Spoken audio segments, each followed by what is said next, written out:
I know it's the end of summer, but this just happened to me, so here we are.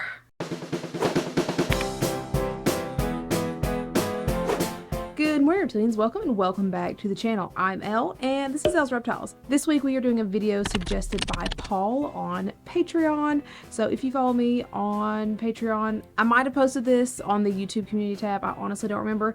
But last week, no, the week before last, okay, so 3 weeks ago, my air conditioner in my house went out. It died, and it was out for a little over a week because it needed a specific part, and that part had to be ordered. It was a whole thing. But in that time, the reptile room got hot. We luckily are on the tail end of summer here, but there were a couple of days over 90 degrees. One day it got up to like 94 degrees, so it was quite toasty in here. Really quick to say, if this had happened a few weeks earlier, this wouldn't have been a problem because my reptile room was previously in the other room behind me, and that room has its own air conditioning unit. So very unfortunate timing. Before we get started, this video is sponsored by Overheat, so make sure to stay until the end of the video to find out all about this awesome company. Let's get started. So a lot of emphasis is put on reptile heating. So what does it matter if your air conditioner goes out? It very much does matter. Reptiles can get too hot, especially certain species of like geckos, crested geckos, gargoyle geckos, cave geckos. They can very much get too hot. Any reptile can get too hot, but especially those that like room temperature, animals that like the low 80s for their hot spot, those animals very much can get too hot. So let's talk about how to cool them off. First things first, turn off heat sources. Usually in this scenario, your air conditioner isn't going to be out for too long, so it can generally be okay to just turn off those light sources too. If you're using a basking spot and that room is too hot, just use the overhead lights for a day-night cycle, for a nighttime daytime situation, to let them know what's going on with the sun. I don't know. You can just use the overhead lights for that for a few days. First things first, turn off those heat sources. Not only are you going to add a bunch of extra heat to that tank that's probably already trapping an extra heat, but you also are going to be adding heat to the entire room itself, which obviously isn't good.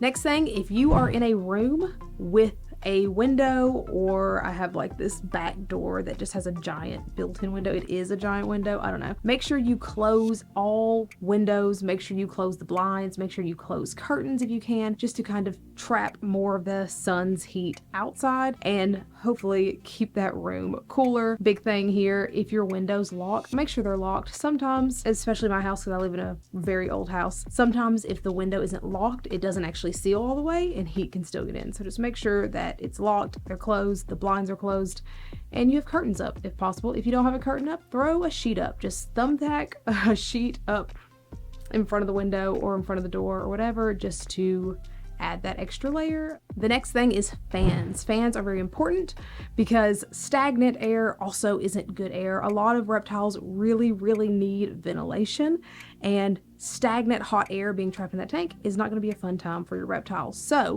if you have a ceiling fan, turn that on. If you have like a box fan or just like a floor fan, get that in there. That'll get air moving. Or they also make enclosure fans if you happen to have one, or if it would make sense to order one of those, if it makes sense in the time frame. Enclosure fans a lot of times are used for things like axolotls and cave geckos and creatures that like cooler weather. If you don't have an entire room full of reptiles, then that is a possibility. Also, if you just have one or two reptiles and they are in the hottest room of your house, just move them to a cooler space, especially if you have like a basement where it stays cool. That is definitely an option for you. Nothing to do with fans, but I just thought of it right now. So another option, if you have a window in that room or in a room close by, window air conditioning units are definitely an option. This is the one that we had to do. So again, there's a room right here that has its own air conditioning unit, and then we got window units for my living room, which is like 3 rooms away, and for one of my kids' bedrooms. That way they could sleep in there and it was nice and cool. Window units can be pricey. For the bedroom one, I think we paid like $100 and something, and for the living room one, which is a bigger one, we paid like $300. No, we got it on sale. It was normally $300 and something, and we paid like $200.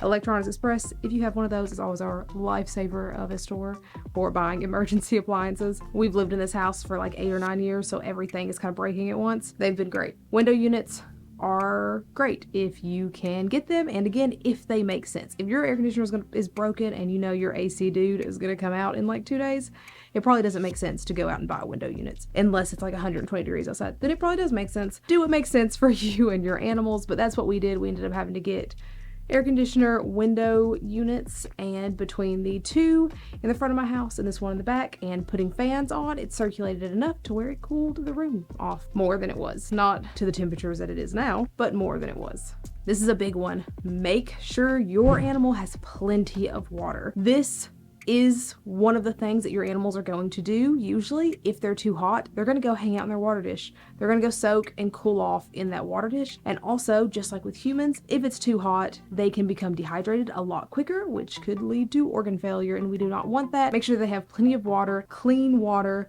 If you need to, you can switch that water out for cool or cold water, not freezing cold, but cooler water multiple times throughout the day, so that way they have a cool place to go and cool down. There were so many times that my snakes and my lizards were just hanging out in their water dishes. You might even consider, if your animal doesn't have a big enough water dish for them to get in, maybe getting them a bigger one for them to fit in. Like something as simple as going to the Dollar Tree and getting a dog bowl could be helpful.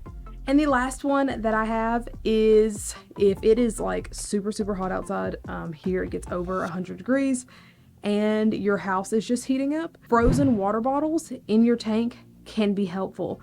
Make sure that it's not just there for them to lay on, like wrap it in a towel, wrap it in something thick so that they don't freeze themselves. But putting a frozen water bottle in there and keeping it changed out can just give them a place to go cool off if they need to. Very important, you don't just throw it in there and let your poor little reptiles' appendages get frozen. Don't do that. But having it in there wrapped up somewhere that they can't hurt themselves is definitely an option, especially when it gets way too hot. But that is it. That is all that I have for this week's video. Hopefully it was helpful.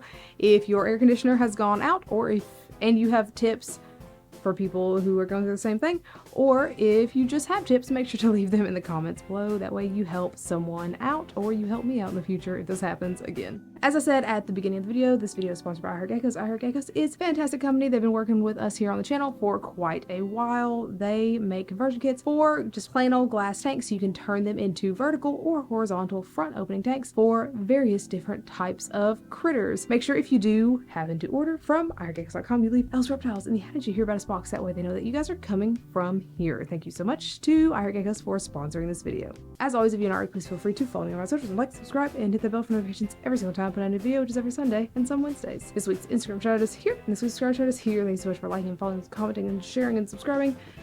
All that jazz. You are the bee's knees. Thank you so much for watching, and I hope you have a fantastic day. Bye. Okay, let's get this works. Can you see this? Oh my god. Okay, this is a good angle, I think. Now you can't see the... Perfect. Okay. Just zoom in just a smidge. Perfect. Okay. This week we are doing a video. I'm just throwing my phone around. What is that? Why am I breaking out? Ugh.